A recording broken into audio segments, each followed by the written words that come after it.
जय हिंद दोस्तों, कैसे हैं आप लोग। आज की वीडियो में हमारे पास है यूपी बोर्ड क्लास 12th वालों के लिए इंग्लिश के 7 most important questions.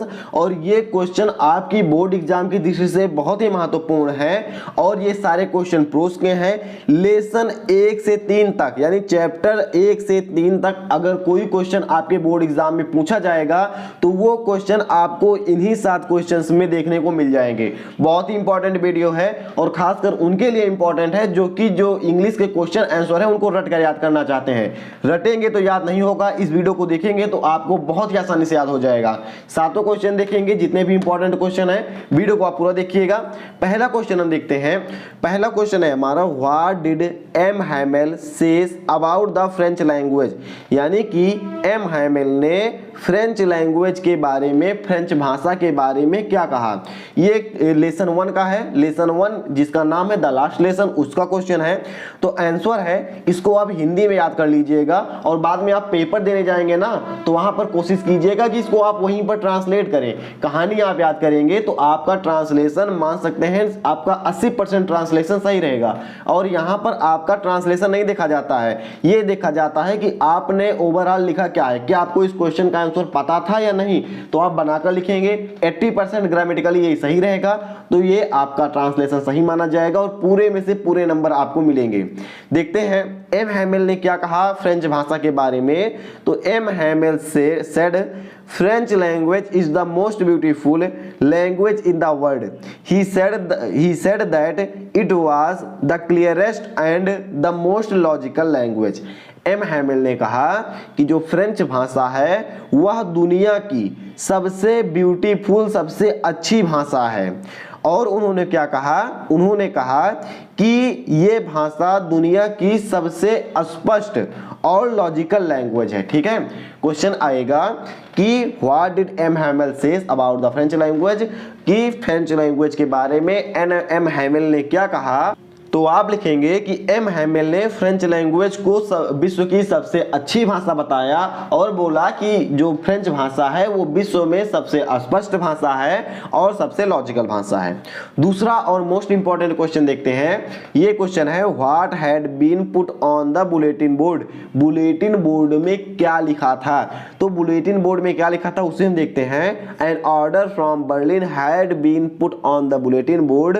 It said that only German would be taught in the schools of Alsace and Lorraine. The teaching of French language had to be stopped।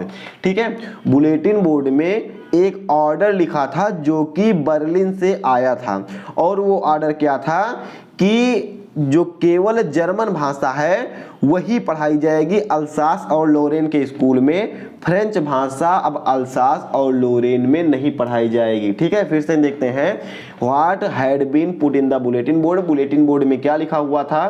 तो bulletin board में एक news लिखी हुई थी और वो news Berlin से आई थी और न्यूज ये थी कि अल्सास और लोरेन में फ्रेंच भाषा को नहीं पढ़ाया जाएगा बल्कि वहां पर केवल जर्मन भाषा को ही पढ़ाया जाएगा। ये थे आपके 2 मोस्ट इंपॉर्टेंट क्वेश्चन। तीसरा क्वेश्चन हम देखते हैं, why does author says garbage to them is gold. ठीक है, तीसरा क्वेश्चन है आपका कि जो लेखक है, लेखक ने क्यों कहा कि गार्बेज यानी कि कचरा उनके लिए सोना है। तो ये क्यों कहा हम देखते हैं। लेखक ने क्या कहा है कि कचरा उनके लिए सोना है। उनके लिए, किनके लिए, जो रैक पिकर हैं, कचरा उठाने वाले हैं, उनके लिए कचरा सोना है। ये क्यों कहा। तो राइट आंसर है आपका, garbage is the only means of survival for rag pickers. जो कचरा है वो कचरा उठाने वालों के लिए जीविका का, जीने का मात्र एक साधन है। They search for something valuable in garbage and sell for a little money. वो क्या करते हैं, जो रैक पिकर हैं, जो कचरा उठाने वाले हैं, वो इस कचरे में कुछ कीमती चीजें देखते हैं या कीमती चीजें खोजते हैं इस कचड़े में और उनको छोटी सी यानी थोड़े पैसों के लिए बेच देते हैं। They pitch their talent whenever they can find racks, so other rightly says that the garbage is no less than gold for them. ठीक है, सिंपल सा अर्थ है। क्वेश्चन में पूछा जा रहा है कि गार्बेज यानी कि कचड़ा, रैक पिकर्स यानी कचड़ा उठाने वालों के लिए सोना क्यों है। आपको एक आंसर लिखना है और ये आंसर लिखना है कि गार्बेज यानी कि कचड़ा उठाने वालों के लिए जीवन जीने का केवल एक साधन है। वो अपनी ज़रूरतों को, अपने खान पान को इसी कचड़े के माध्यम से कमाए गए पैसों पर चलाते हैं। और क्या करते हैं, वो कचड़े में कुछ कीमती चीज़ें देखते हैं और उनको बेचकर वो पैसा कमाते हैं, जिससे वो अपनी जीविका चलाते हैं। इसीलिए जो लेखक है उन्होंने सही ही कहा है कि गार्बेज उनके लिए यानी कचड़े उठाने वालों के लिए सोने के समान है, क्योंकि जो हमें जीवन देता है वो हमारे लिए सोने के समान होता है। ठीक है, अगला क्वेश्चन हम देखते हैं, चौथा है what is Saheb looking for in the garbage dumps, where he is he and where does has he come. तो साहेब कचड़े के ढेर में क्या ढूंढ रहा था, वह अभी कहाँ पर है और वो कहाँ से आया है। तो साहिब आलम वो क्या है, वो एक रैक पिकर है यानी कचड़ा उठाने वाला है। He is looking for gold in the garbage, क्या है, जो साहिब है वो कुछ जरूरती चीज़ें देख रहा है। यानी मैंने देखा आपको ऊपर क्या अभी बोला कि गोल्ड क्या है, जीविका चलाने का साधन, आपका जो कुछ भी हो उसे हम गोल्ड कहते हैं। तो वो अपने काम की वस्तुएं जिससे वो जीवित रह सकता है, यानी आप गोल्ड लिख सकते हैं। वह कचड़े के ढेर में गोल्ड ढूंढ रहा है, सोना ढूंढ रहा है, यानी कि अपने लिए जरूरी वस्तुओं को वो कचड़े के ढेर में ढूंढ रहा है। फिर presently he is in Delhi, वह वर्तमान समय में दिल्ली में है। He has come from Bangladesh, वह बांग्लादेश से आया है।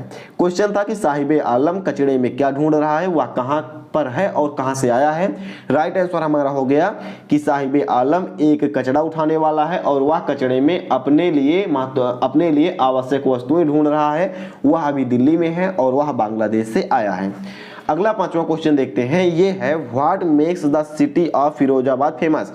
फिरोजाबाद शहर को किसने प्रसिद्ध बनाया। तो राइट आंसर आपका हो जाएगा कि Firozabad is famous for bangle making industry.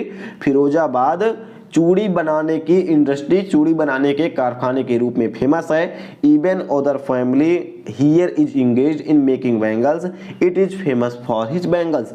यहाँ पर हर दूसरा परिवार चूड़ी बनाने का काम करता है और फिरोजाबाद शहर यहाँ चूड़ियों के लिए प्रसिद्ध है। फिरोजाबाद शहर चूड़ियों के लिए प्रसिद्ध है। छठवां क्वेश्चन देखते हैं, टोटल 7 क्वेश्चन आपको देखने हैं। छठवां क्वेश्चन है how is Mukesh attitude to his situation different from that on his family. तो मुकेश का एटीट्यूड अपने परिवार वालों से कैसे भिन्न था, ये आपको बताना है। तो Mukesh comes from family of bangle makers.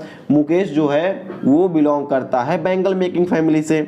Unlike his family members he does want to cling bangle making, he wants to become a motor mechanic. Simple सा है कि मुकेश अपने परिवार वालों से कैसे भिन्न है। तो इसका आंसर आपको सिंपल लिखना है कि मुकेश जो है उसके परिवार वाले चूड़ी बनाने का काम करते हैं और वो चूड़ी बनाने का काम ही करना चाहते हैं। लेकिन मुकेश चूड़ी बनाने का काम करता तो है, लेकिन उसके मन में इच्छा है कि वह एक मोटर मैकेनिक बने। तो उसके मन में आगे बढ़ने की इच्छा है, इसी कारण मुकेश का एटीट्यूड अपने परिवार वालों से भिन्न है। सातवां इंपॉर्टेंट क्वेश्चन हम देखते हैं, when did the writer join YMCA pool and Y. जो राइटर है, जो लेखक है, वह YMCA पूल क्यों ज्वाइन किया, कब ज्वाइन किया और क्यों ज्वाइन किया। तो he was 10 or 11 year old when he joined the YMCA pool. It offered him to opportunity to learn swim. ठीक है, तो जो ऑथर है, जो लेखक है, वो जब 10-11 साल का था तो उसने कब ज्वाइन किया। तो राइट आंसर है जब लेखक 10-11 साल का था तो उसने YMCA पूल ज्वाइन किया। और क्यों ज्वाइन किया, तो इसका राइट आंसर है कि जो राइटर है, जो लेखक है, वह स्विमिंग सीखना चाहता था, तैरना सीखना चाहता था, इसके लिए उसने इसे ज्वाइन किया। आई थिंक आपको सारे क्वेश्चन समझ में आए होंगे और ये आप नोट करके रख लीजिएगा कि चैप्टर 1 से 3 तक जितने भी क्वेश्चन आएंगे, अगर आपने इन्हीं सातों क्वेश्चन को अच्छे से तैयार कर लिया, आपको सातों क्वेश्चन के आंसर पता है, तो आप किसी भी क्वेश्चन का हल कर सकते हैं। तीसरे लेसन में अभी कुछ क्वेश्चन हैं जो बताने हैं, उन सारे क्वेश्चन को अगली वीडियो में हम डिस्कस कर लेंगे। फिलहाल अगली वीडियो आपको और किस टॉपिक पर चाहिए आप हमें कमेंट करके बता सकते हैं। हम मिलेंगे ऐसे किसी नेक्स्ट वीडियो में। जय हिंद।